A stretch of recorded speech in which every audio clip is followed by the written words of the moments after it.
Selamat pagi Bapak Ibu dan saudara-saudaraku, salam sejahtera bagi kita sekalian. Harapan dan doa saya kita semua telah bangun dengan semangat baru untuk menjalani hari ini dalam keyakinan Bapa akan berjalan bersama kita sekalian. Kita berjumpa kembali di acara Renungan Pagi edisi 21 November 2022. Saudara, pagi ini kita sudah tiba di penghujung kitab 1 Samuel pasal 31 ayat 1 sampai ayat yang ke-13. Saya bacakan untuk kita sekalian.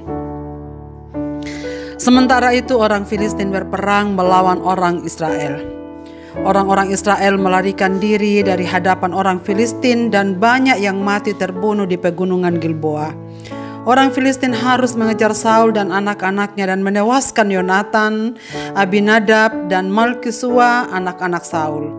Kemudian makin beratlah pertempuran itu bagi Saul. Para pemanah menjumpainya dan melukainya dengan parah. Lalu berkatalah Saul kepada pembawa senjatanya, "Hunuslah pedangmu dan tikamlah aku, supaya jangan datang orang-orang yang tidak bersunat ini menikam aku dan memperlakukan aku sebagai permainan." Tetapi pembawa senjatanya tidak mau, karena ia sangat segan. Kemudian Saul mengambil pedang itu dan menjatuhkan dirinya ke atasnya. Ketika membawa senjatanya melihat bahwa Saul telah mati, ia pun menjatuhkan dirinya ke atas pedangnya, lalu mati bersama-sama dengan Saul. Jadi Saul, ketiga anaknya dan pembawa senjatanya dan seluruh tentaranya sama-sama mati pada hari itu. Ketika dilihat orang Israel di seberang lembah dan yang di seberang sungai Yordan bahwa tentara Israel telah melarikan diri dan bahwa Saul serta anak-anaknya sudah mati, maka mereka meninggalkan kota-kota mereka lalu melarikan diri juga. Kemudian datanglah orang Filistin dan menetap di sana. Ketika keesokan harinya orang Filistin datang merampasi orang-orang yang mati terbunuh itu, didapatinya lah mereka Saul dan ketiga anaknya bergelimpang di pegunungan Gilboa. Mereka memancung kepala Saul, merampas senjata-senjatanya, dan menyuruh orang berkeliling di negeri orang Filistin untuk menyampaikan kabar itu di kuil berhalanya dan kepada rakyatnya. Kemudian mereka menaruh senjata-senjata Saul di kuil Asitoret dan mayatnya dipakukan mereka di tembok kota Betsean. Ketika penduduk Yabes Gilead mendengar tentang apa yang telah dilakukan orang Filistin kepada Saul, maka bersiaplah segenap orang gagah perkasa. Mereka berjalan terus semalam-malaman, lalu mengambil mayat Saul dan mayat anak-anaknya dari tembok kota Betsean. Kemudian pulanglah mereka ke Yabes dan membakar mayat-mayat itu di sana. Mereka mengambil tulang-tulangnya, lalu menguburkannya di bawah pohon tamariska di Yabes. Sesudah itu berpuasalah mereka 7 hari lamanya. Akhir hidup tragis. Saudara-saudara yang dikasihi Tuhan, dalam renungan pagi yang lalu telah kita dengar bahwa Raja Akis telah maju hendak memerangi Saul. Daud yang semula ikut dalam barisannya, namun atas penolakan prajurit Akis yang tidak mempercayai Daud, akhirnya mereka pulang ke Siklak yang ternyata telah dikepung dan dibakar oleh Amalek serta menawan semua penduduknya. Kitab 1 Samuel ditutup dengan kisah tragis kekalahan pasukan Israel oleh penyerangan Akis, Raja Filistin. Kematian putra-putra Saul dalam peperangan dan bagaimana Saul mengakhiri hidupnya. Saul bunuh diri karena ia tidak mau ditangkap hidup-hidup oleh musuhnya. Ia tidak mau dipermalukan oleh mereka. Adegan itu adalah buntut dari pertempuran, sebuah pembunuhan besar-besaran, sebuah tempat yang mengerikan yang tak terbayangkan. Tubuh-tubuh berserakan di atas tanah. Pertempuran yang sangat amat berat bagi Saul. Ia dan pasukannya sudah mundur sepenuhnya. Raja Saul terluka parah oleh anak panah di sekujur tubuhnya oleh para musuh. Sekarang ia sekarat sehingga tak dapat melarikan diri. Ia menyaksikan mayat ketiga putranya tergeletak dan pasukannya yang gugur. Saat itulah ia sudah kehilangan harapan. Ia begitu depresi sehingga ia mau mengakhiri hidupnya dan meminta ajudannya untuk menancapkan pedangnya di tubuh Saul. Tapi ia menolak dan enggan. Daud akhirnya menjatuhkan diri di atas pedangnya. Pemandangan yang sangat memilukan. Saudara-saudaraku, upaya Saul mempertahankan wibawanya sebagai seorang raja setelah ia mati tidak berhasil. Memang ia berhasil menghindar dari menjadi bulan-bulanan para musuhnya ketika ia masih hidup. Tetapi kebiasaan raja-raja yang menang adalah mengarak tawanannya sebagai bukti keberhasilannya dalam perang. Apalagi bila yang berhasil ditawan adalah seorang raja. Tentu saja raja itu akan diperlakukan secara hina dan dipermalukan.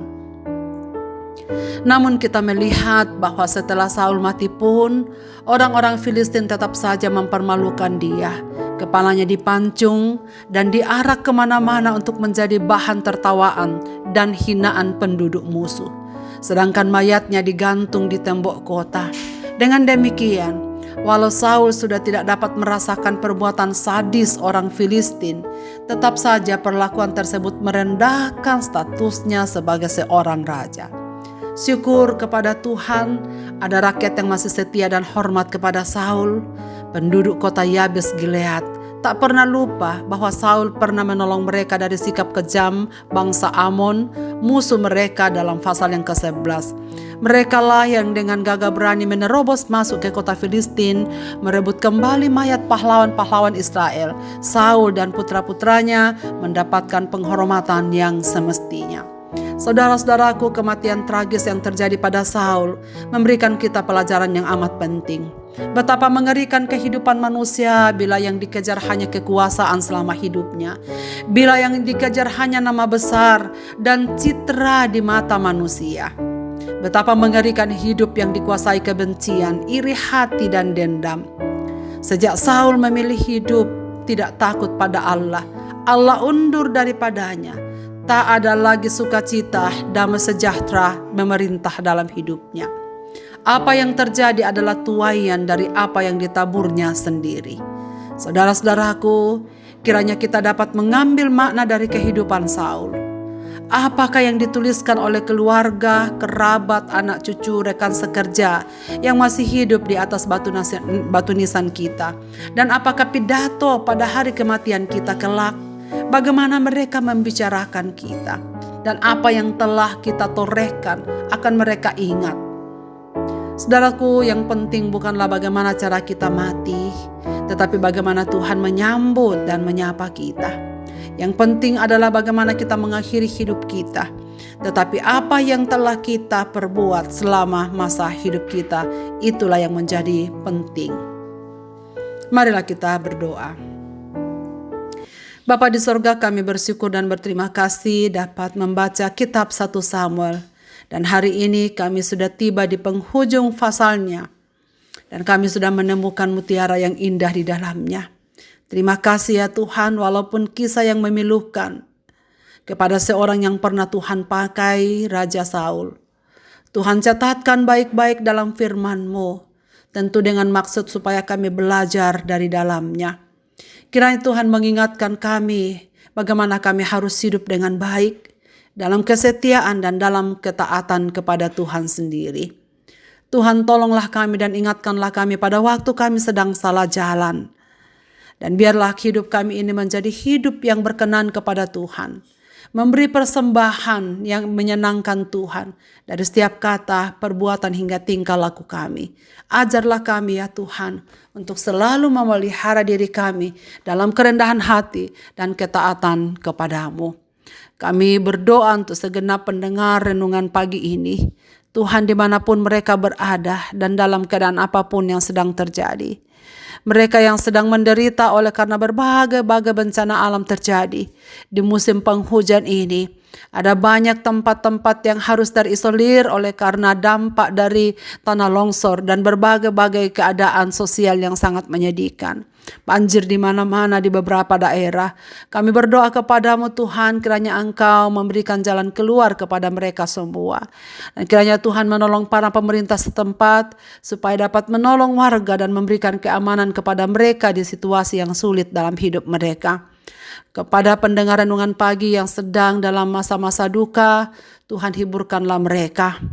Kepada mereka yang sedang bersuka cita oleh karena berbagai berkat Tuhan dalam hidup mereka, biarlah Tuhan menyempurnakan syukur mereka. Dan apapun yang akan kami laksanakan di sepanjang hari ini dan sepanjang minggu ini, mohon Tuhan menyertai kami sekalian, supaya segala hal yang kami lakukan berkenan kepada Tuhan. Engkau yang tahu hidup kami ya Bapa, dan karena itu kami taruhkan di dalam tangan kasih-Mu. Sertai kami dalam perjalanan kami di hari ini. Dalam Yesus Kristus Tuhan dan Juru Selamat kami berdoa. Amin. Selamat beraktivitas Bapak Ibu dan saudara-saudaraku. Tuhan Yesus memberkati kita sekalian.